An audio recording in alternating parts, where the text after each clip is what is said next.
നവീകരണ ജോലികളുടെ തിരക്കാണ് കലൂർ രാജ്യാന്തര സ്റ്റേഡിയത്തിൽ ഇപ്പോൾ. പുല്ല് പിടിപ്പിക്കുന്നതും ചെളി നീക്കുന്നതും മേൽക്കൂരയുടെ അറ്റകുറ്റപ്പണികളും ഉൾപ്പെടെ 25 കോടിയുടെ നിർമ്മാണ പ്രവർത്തനങ്ങളാണ് നടന്നുവരുന്നത്. റൂഫിംഗ്, ടർഫിംഗ്, പെയിന്റിംഗ് എന്നിവയും 25 കോടിയുടെ നവീകരണ പ്രവർത്തനങ്ങളിൽപ്പെടും. IPL മത്സരങ്ങൾക്കൊപ്പം ആവേശപൂർവ്വം കാത്തിരിക്കുന്ന ഏകദിന മത്സരങ്ങളും. IPL എത്താൻ ഒരു വർഷത്തോളം കാത്തിരിക്കേണ്ടി വരുമെങ്കിലും ഒക്ടോബറിൽ ഏകദിന മത്സരത്തിന് വെടിക്കെട്ടിന് സാക്ഷ്യം വഹിക്കാൻ സ്റ്റേഡിയം ഒരുങ്ങുകയാണ്. 35 ഏക്കറിലാണ് കലൂർ രാജ്യാന്തര സ്റ്റേഡിയം സ്ഥിതി ചെയ്യുന്നത്. 55,000 കാണികളെ സ്റ്റേഡിയത്തിൽ ഉൾക്കൊള്ളാനാകും. വേണമെങ്കിൽ 95,000 പേരെ വരെ പ്രവേശിപ്പിക്കാം. 21,480 കസേരകളാണ് ഇരിപ്പിടങ്ങളിൽ ഒരുക്കിയിരിക്കുന്നത്.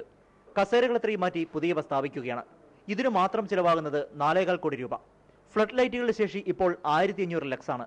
IPL ആവശ്യപ്പെടുന്നത് 2800 ലക്സ് ഫ്ലഡ് ലൈറ്റ് ശേഷിയാണ്. ശേഷി ഉയർത്തി നൽകേണ്ടത് KCA ആണ്.